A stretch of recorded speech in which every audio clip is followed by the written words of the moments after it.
All right, we're going to get started. Good evening, everyone, and welcome to today's session in our cyber safety webinar series.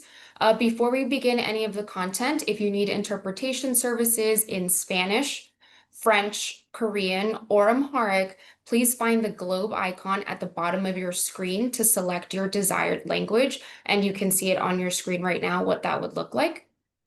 My name is Carla Garcia, and I am joined by my colleague Beth McKay and Jason Milkey. We are technology implementation specialists in the Department of Educational Technology for Montgomery County Public Schools.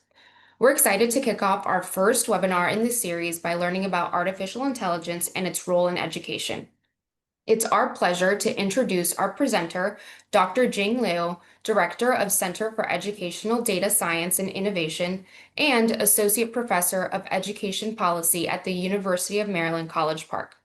Dr. Liu holds an affiliate appointment with the university's Institute for Advanced Computer Studies. His research focuses on developing and evaluating AI tools that enhance teaching and learning, as well as identifying the skills and competencies students need to thrive in AI-driven future. Thank you for taking the time today to present to our MCPS community. Thank you so much, Carla, for the introduction. I'm gonna share my screen. Can you see my full screen? Yes, that looks great. Thank you. Okay, great. Good evening, everyone. It's really a pleasure to be here and really appreciate the organization of this event by the technology office in MCPS. So here I'm speaking both as a researcher as well as a MCPS parent. I have two kids attending elementary school in MCPS. So it's such a pleasure for me to be here to talk to all the caregivers and parents in MCPS. So my talk is gonna touch on cybersecurity, but it's only one element of it. I want to speak at a higher level to discuss AI's application in our classrooms because I have been spending the past decade actually researching AI in education. So I'm going to talk about both promises and risks, as well as some concrete examples from my own research.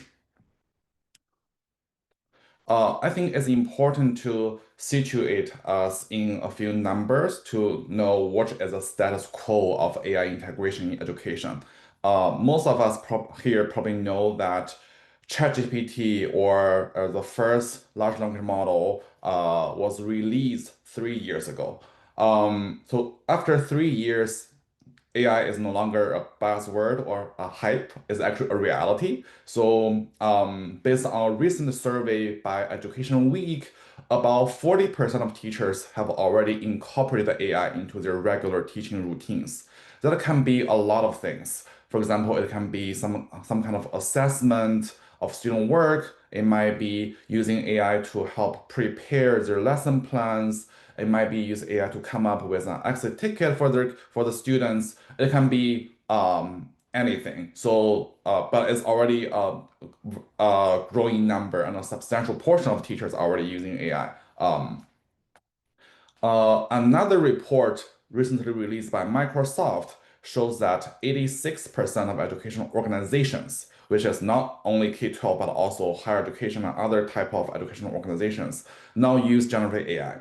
So this number is the highest adoption rate among all industries. So we know AI is very impactful, but AI is even more impactful in education given this high adoption rate. So this is our status right now. And in this presentation, I aim to discuss some key use cases of AI in education. So now you hear about AI every day, but what exactly is AI and in which ways AI can be used in education. So I'm gonna give you a few more concrete examples.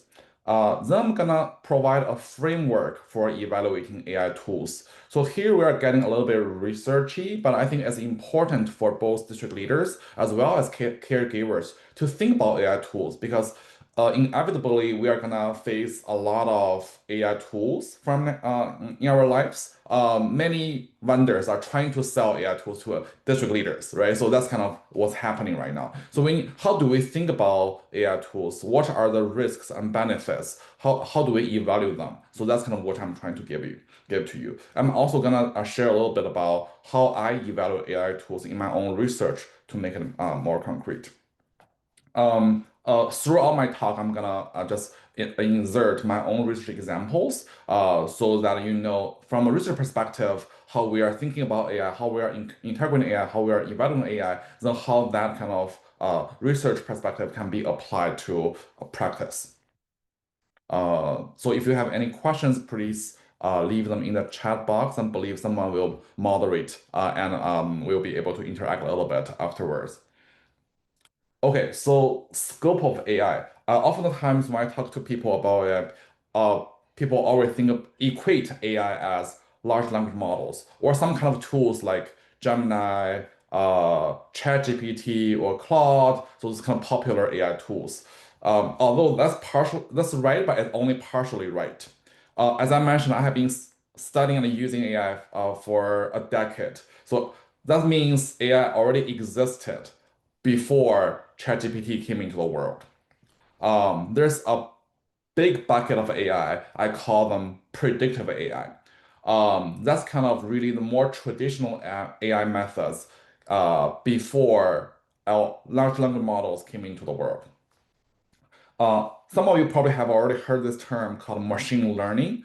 Machine learning is really the fundamental component of predictive AI, or the more traditional type of AI, which uses complex computer algorithms to learn the patterns of data and make predictions. Um, Underlying machine learning, there are lots of different methods. One is called natural language processing. It's kind of AI method that's used to directly process human language. So when you are working on your email, your Gmail, for example, can automatically classify spam emails, right? So that's actually natural language processing, meaning that this type of AI can directly analyze the text of your email messages and classify them into spam or regular email. Then it will directly put the spam email into that folder. That's kind of one application of natural language processing in a particular setting. But in my own research, I use NLP a lot for different purposes, but that's kind of one type of predictive AI. Then computer vision, that's how AI analyzes images. For example, for all self-driving cars, it actually has computer vision behind it because it needs to classify an object in front of a car as a human or another car or whatever that is, right? So it uses computer vision methods to classify objects around the car to maneuver it safely. So that's computer vision. It directly deals with images. That's one type of data. Then automated speech recognition, that's mainly the technology behind things like Siri or Alexa, right? You use your voice to control a device. That's because the device can understand or like transcribe your speech and make sense of it. Now, when we are using this from Zoom as a communication method, you can also turn on the transcription service. Behind it is actually automated speech recognition. So all of this actually already exists for decades, but we are seeing a lot of progress in recent years. Recommendation systems, like when you go online shopping in Amazon, or you are trying to watch a movie on Netflix, or something like that, the system will recommend the film or the books that really meet your personal preference, given your prior watching or purchasing habits. That's recommendation systems learning about your personal preference and patterns of interacting with the system and make a prediction.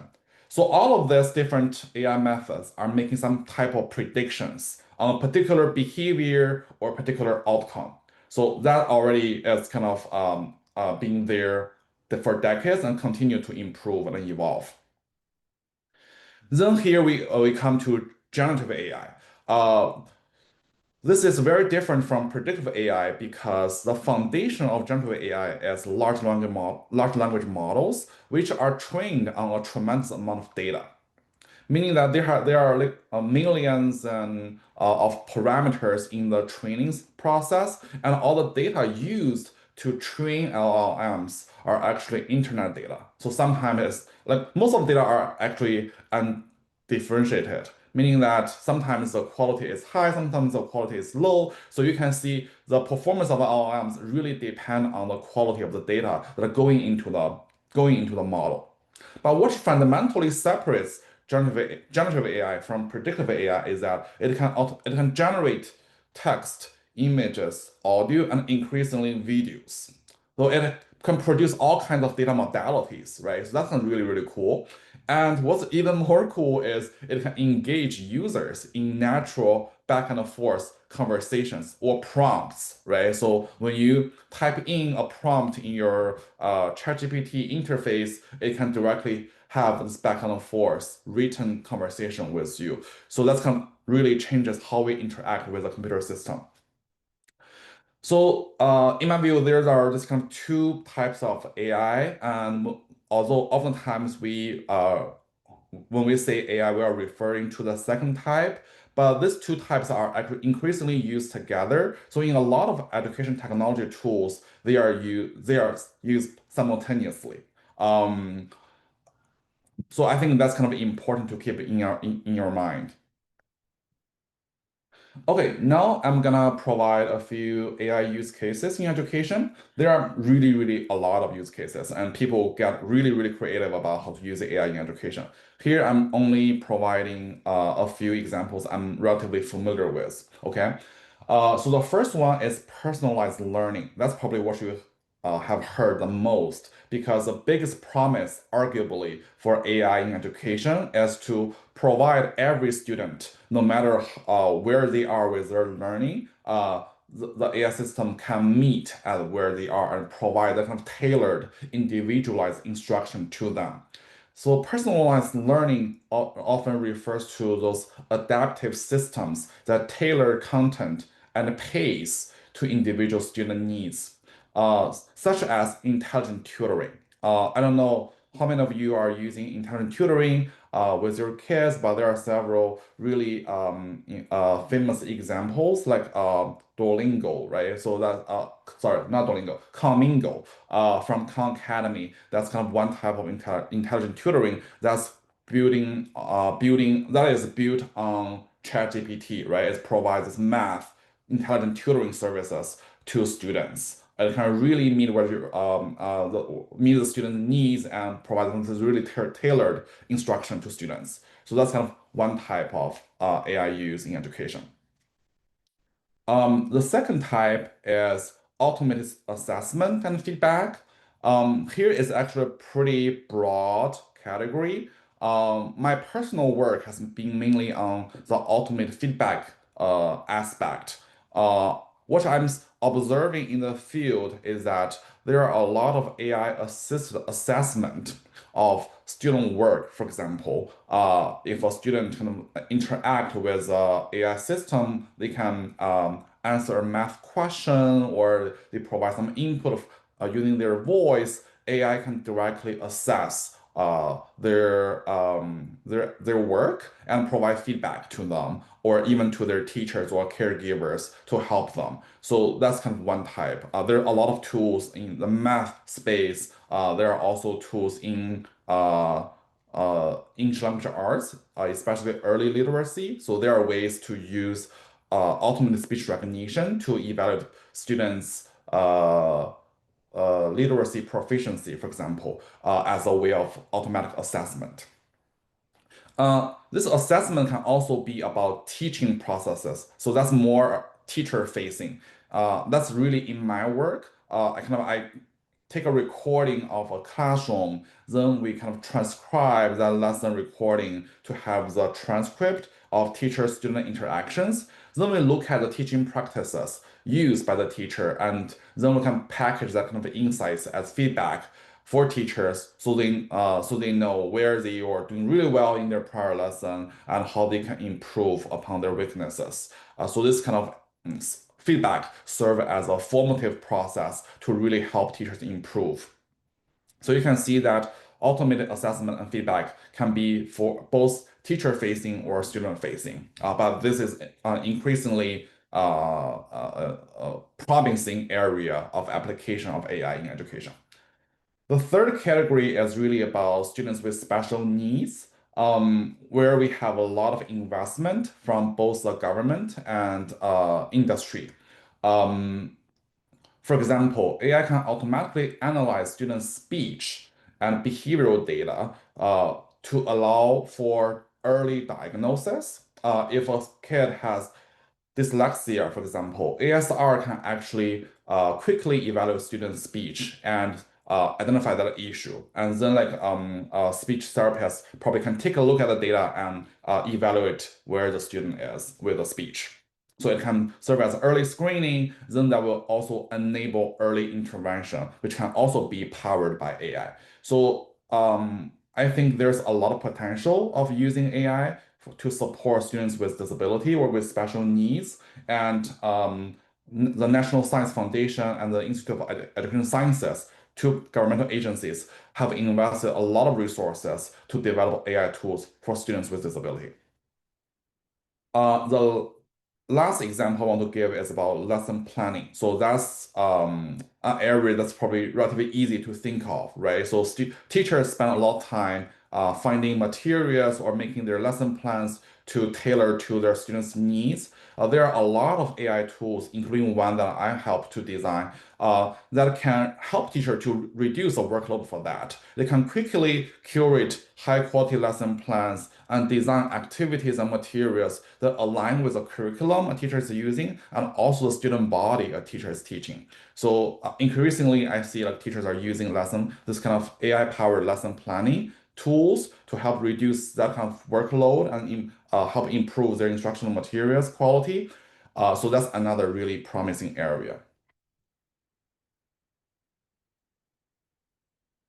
As I mentioned, these are only four examples of promising AI use, but there are numerous others that are being designed and invented every day. So it's really hard to keep up with the space, even as a researcher who studies AI in education. Okay, now I'm gonna talk about evaluation of AI tools. So for both district leaders and educators and even parents, caregivers, when you see someone is selling you an AI tool or trying to promote an AI tool for your kids to use, what are the major considerations you should have, right? So that's what I'm gonna talk about. So first question is how AI is used in a tool. This sounds like a little bit hard to think through because every tool will claim that they are using the most advanced technology or AI as a key engine for it. So what does it mean, right? Given the framework I just provided, I think at least we can ask whether they are using generative AI or more traditional machine learning. This what AI is actually used actually has a lot of implications for other things. One thing is actually about data privacy, which I will talk about a little bit, because generative AI and machine learning actually work very differently in terms of the handling of student data, right? Because when you use generative AI, actually data are transferred to a cloud space for generative AI to process, and whichever provider is behind that generative AI model, they will have access to the student data. And depending on the data user agreement, we don't they might or might not use the data in different ways, right? So that's why we actually need to care about which type of AI is using a tool. But if it's more traditional machine learning, that kind of a risk is actually much lower because you won't transfer data to that kind of virtual space in some cases. If it is generative AI, which foundational AI models are used? I think that's important just because AI models keeps being iterated actually is not a exaggeration that every month or every 2 weeks you see some newly released AI models and they have different capacities. Some AI models are really good at reasoning. They might show more sophisticated reasoning or thinking processes. Some AI models are better at handling so-called multimodal data, meaning that it's text, it's video, or it's audio, like it can process all those different sorts of data really effectively. So all those different models have different performance benchmarks. Knowing what exactly model is being used can help us to judge at least to some level whether this tool is actually using the most cutting edge AI model and what kind of performance should we expect. Then which additional data are used to train or fine-tune the model? So apologize for the jargons here, but as I mentioned, generative AI models are actually trained on large volume of data from the internet. And as we know, the internet actually doesn't have a lot of high quality educational materials, right? So the that's just because of student data privacy and a lot of other reasons. We don't really see a lot of high quality educational data on the internet. That's just true. So that means that most of all of those AI models are developed without access to high quality educational data.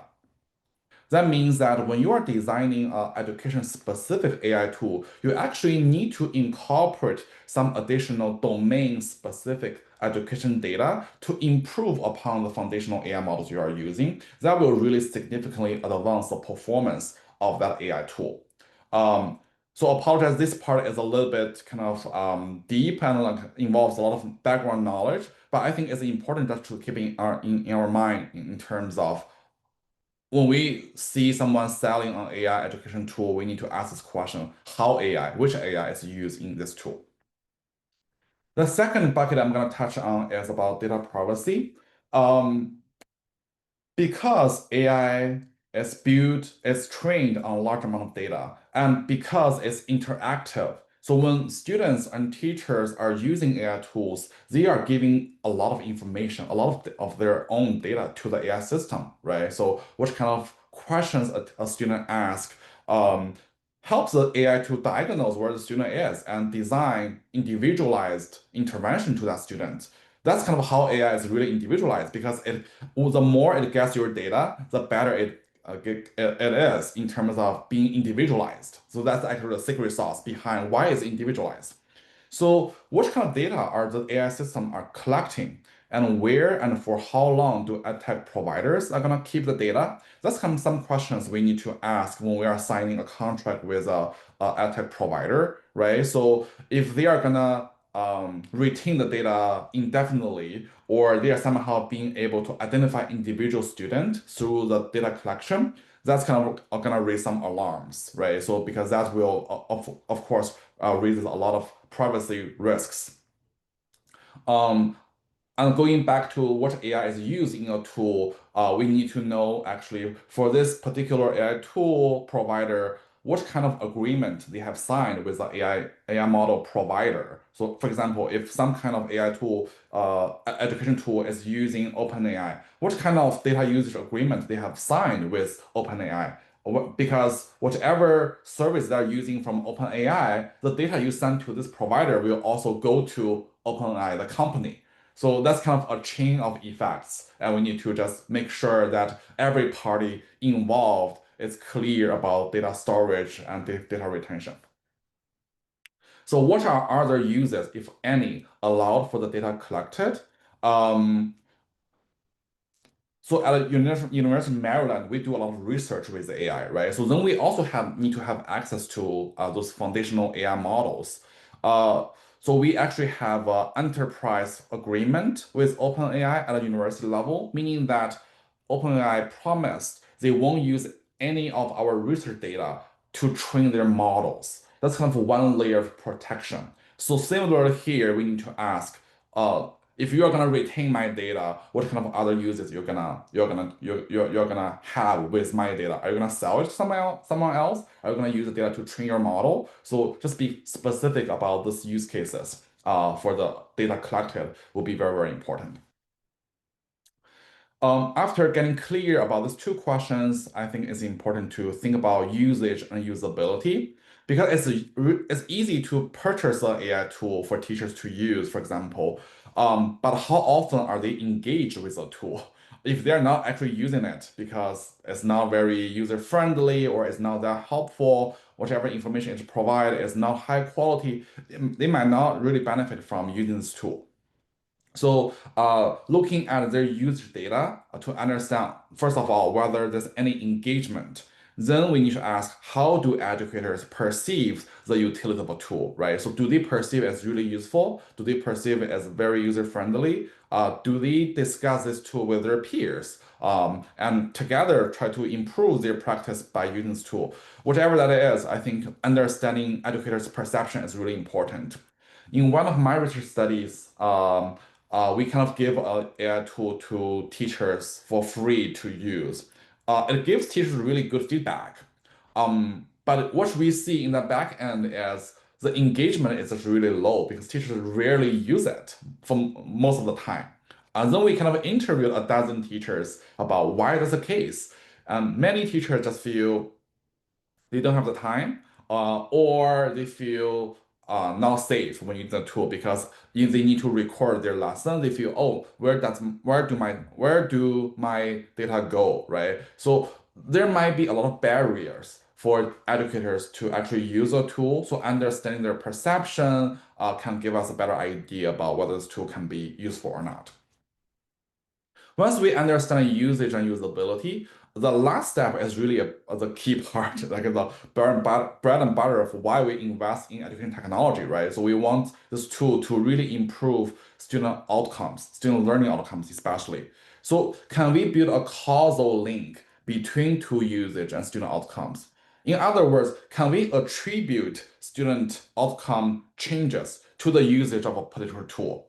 That's really for doing research, that's really an important part because we might say we might hear a lot of claims from a vendor that this tool can be really good for your students. But how do we know? Is there any evidence showing that by using this tool, my student math test scores are gonna increase by this amount of points, or like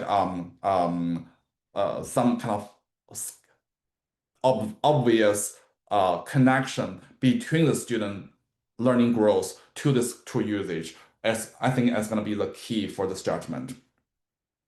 This is really the hard part because building a causal link is not easy. It's actually the main work we do as a researcher. It often requires randomized control trials or quasi-experimental methods.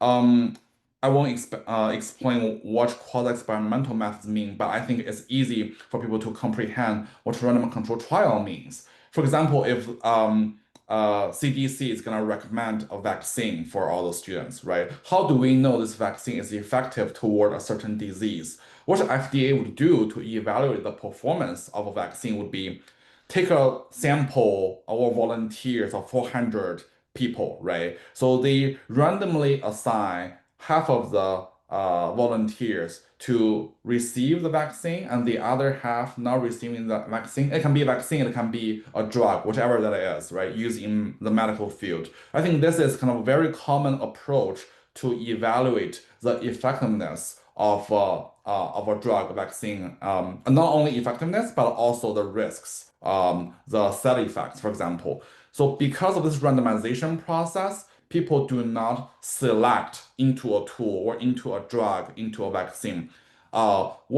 Whether someone receives this kind of drug or vaccine is completely random. It's decided by chance. So that removes a lot of factors that are gonna interfere with the effects we are observing.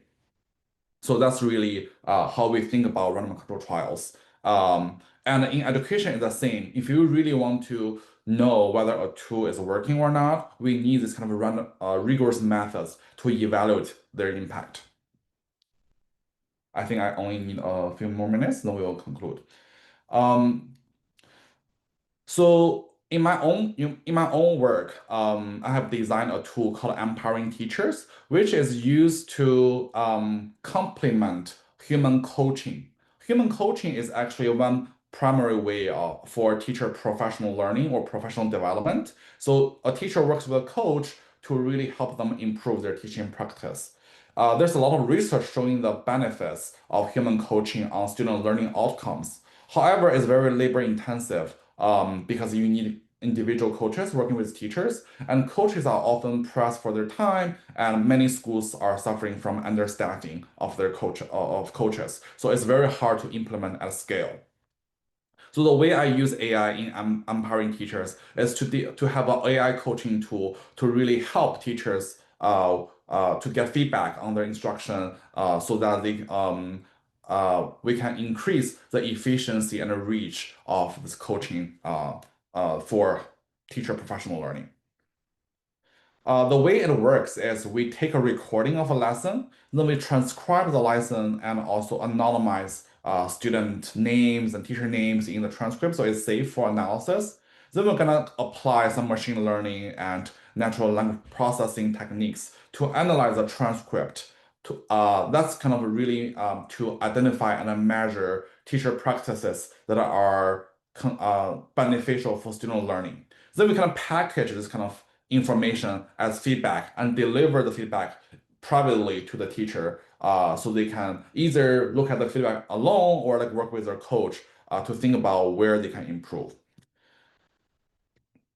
This is kind of an interface of the platform. There's a lot of information here. I don't expect you to spend any time on this, but this just shows you that it will show this kind of interface and this empowering teacher feedback mechanism will provide teachers with information about the interaction patterns between the teacher and the students, what kind of language they are using in their lesson, and also a lot of the teaching practices we measure, such as student reasoning, what kind of questions the teacher is asking, and also whether a student is using student ideas as a resource to move the instruction forward, etc. So for those of you who are interested, I'm happy to provide the link of this tool and you can play with it. It's free for teachers to use.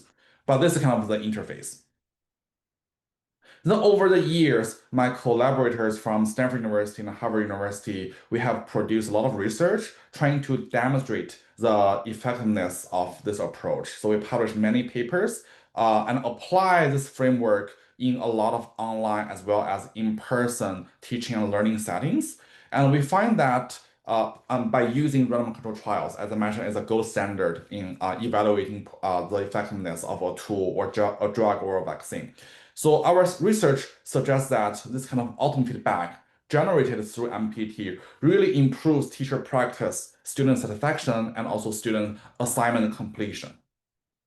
And we are currently expanding MPT to 3 districts across the nation. I'm also in conversation with district leaders at MCPS to see whether we can also expand MPT to our math classrooms in 4th to 8th grade in the district. So I'm really hoping that this tool can benefit our local teachers and students.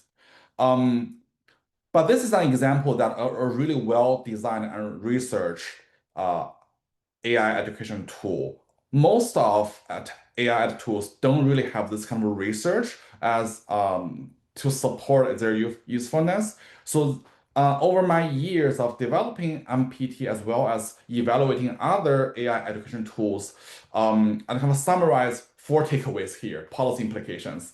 One is we really like evidence. So districts really need guidance on vetting AI tools for effectiveness. Not only effectiveness, but also all the privacy issues, like how data are stored and distributed. So all the information are kind of opaque for districts when they are being sold for some kind of AI tools. So having this kind of guidance is really important. However, building evidence is really hard because there are many, many barriers that prevent rigorous research. For example, in the AI domain, right, we know that every week, every month, there's a new AI model being released. So the technology is really developing very fast. That makes it really hard to keep up, to conduct rigorous research, to keep up with technology development. It's kind of really, really challenging. And also, many educators are reluctant to try out new tools and do not necessarily want to be studied. I think that's not to blame educators at all, but it's very understandable. But like from a researcher perspective, it's actually pretty hard to get into classrooms and work with educators to build this kind of knowledge, right? We have to work with districts and educators to actually do these RCTs or do some research to understand the efficacy of a given tool. And lastly is the data privacy concerns. As I mentioned, given data is really data savvy, how data are used and stored is really important. Thirdly, implementation is really critical. So tools succeed only with coherent adoption and human in the loop. When we think about the potential of AI, we often think about like teachers and students like just work with some AI tool on their own. From my own research, I don't think that's gonna work. So we always need human in the loop because AI always gonna make mistakes. From another perspective, if you only provide an AI tool to teachers, you just lack engagement overall. So they are not gonna adopt it very coherently. So even though we hear all those kind of fancy things about AI, without such implementation and proper implementation, we cannot really expect a lot of benefits from using AI tools. Lastly, I think this really requires partnership.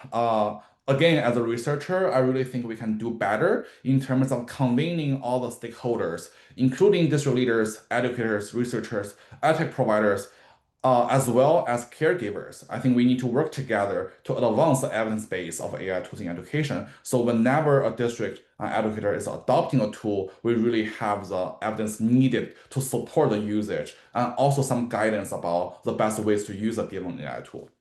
Um, okay, I think I have already talked for about 40 minutes, so I'm gonna just stop there and answer some questions. Thank you so much. Thank you so much for such an informative presentation on artificial intelligence and how it's being impacted with education. So now we'll just transition to a few questions. The first question that we have, as AI tools become more prevalent, and we're seeing that every single day, from an academic standpoint, what do you consider the most significant change in how students learn that educators need to be prepared for in the future? Yeah, that's a really, really good question because I really think AI is changing how students are learning because they will have access to AI at home, right? So it's not just at school, it's at home. Then they have all those resources at their finger point. Um, so I think it's important for educators to think about how they really assess genuine learning because when answers is at the finger point, uh, you might, if you assign an essay, for example, you see a beautifully written essay, you are not sure whether this genuine thinking from a student.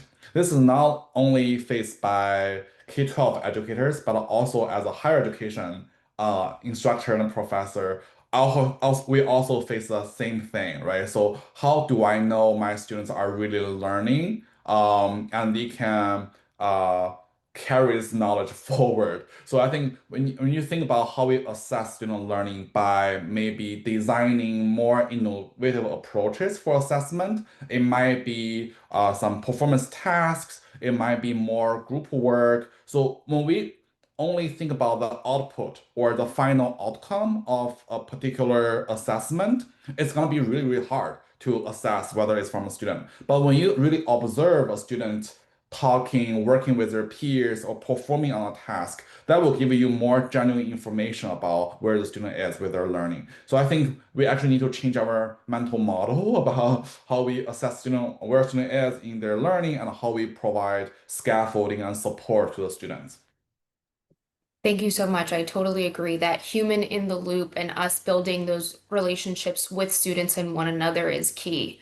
For the next question, in your research, what important factors should school systems consider when developing AI best practices and guidelines? Mhm.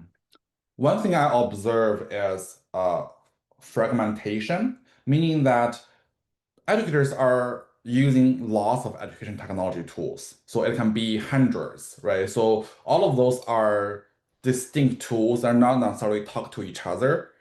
So when we talk to educators, they will like, I'm already using so many other tools. I don't really have time to get used to another tool. So it's kind of one more thing for them. That's really not good, right? So to overcome fragmentation, it means that we need some coherence.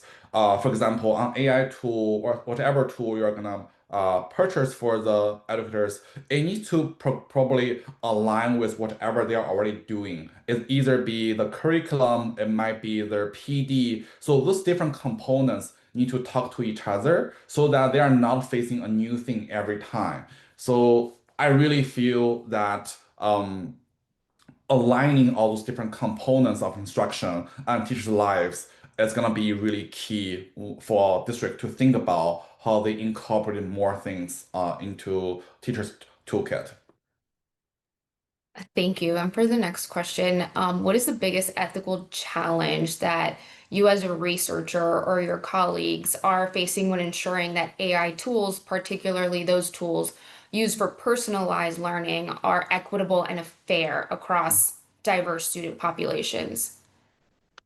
I think there are two layers of equity issues we're facing here. One is we see very different adoption rates across districts, right? And Maryland, I think we are actually pretty behind in terms of developing AI policy in our districts.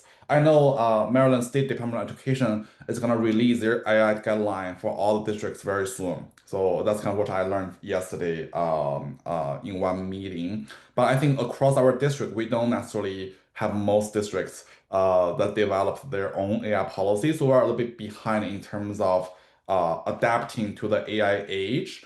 That means that certain places, localities, they will kind of try out new AI tools faster if those AI tools are actually really beneficial for student learning. We are behind in terms of benefiting our students, right? That's just it's not a critique.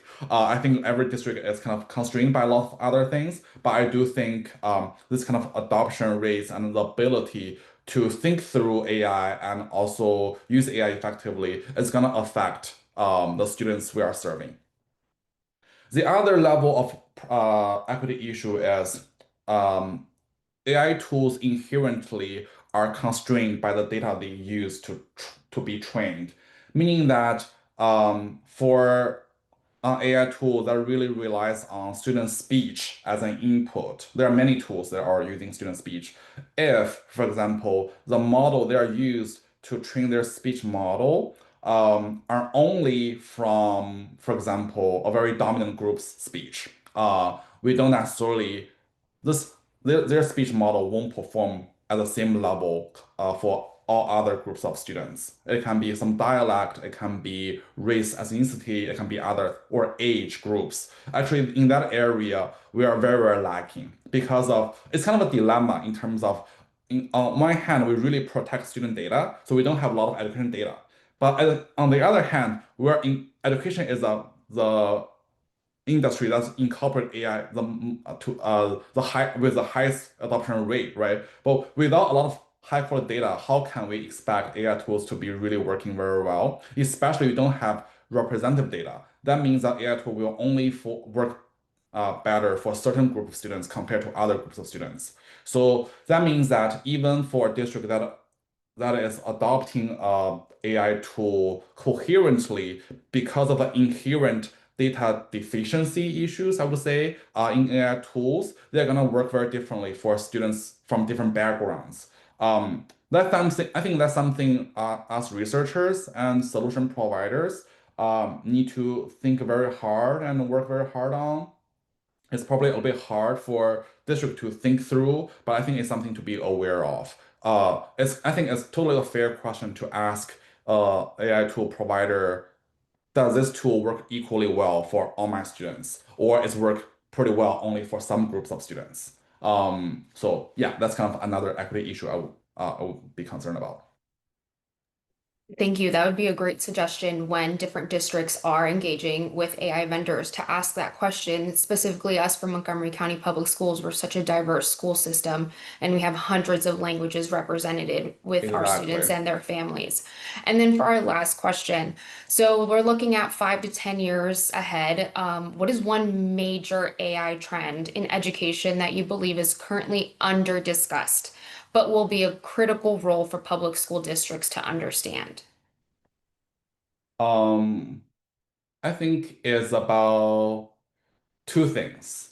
One is AI is fundamentally changing our labor market. We don't know what kind of skills are more durable, right? So whatever we want to instill our students, our kids with the kind of skills that can help them be successful in 10 years, 20 years, right? So we need a framework to really think through with AI is changing the labor market, our jobs, what kind of skills and competencies we should really teach our students so they can be successful in the long run. I don't think we are up to date in terms of this kind of thinking. The other is AI is actually changing how people are learning, as you mentioned in the first question. With answers in the with at our fingertip, then how AI is really impact our learning, our metacognition, is something really understudied right now. It's kind of how our neurons are gonna fire with AI in place, and then when we remove AI, how human brains are gonna work, right? Let's think about if one day we have a huge power outage without AI, what can we do, right? So like then how students are gonna learn in the age of AI is really important for us to think about. So we need to have a learning model that can support this kind of learning that is deeper. Even with AI, we can instill the most important competencies and skills into their learning processes. So those two aspects are pretty deep, and I think we don't have a lot of evidence or research in these areas, but I think it's something we can collectively think about. Thank you so much for all your thoughtful responses. And just thank you so much for taking the time to present to our MCPS community this evening. And we hope that we continue to hear more from you and your expertise in the research that you're doing at the University of Maryland in College Park.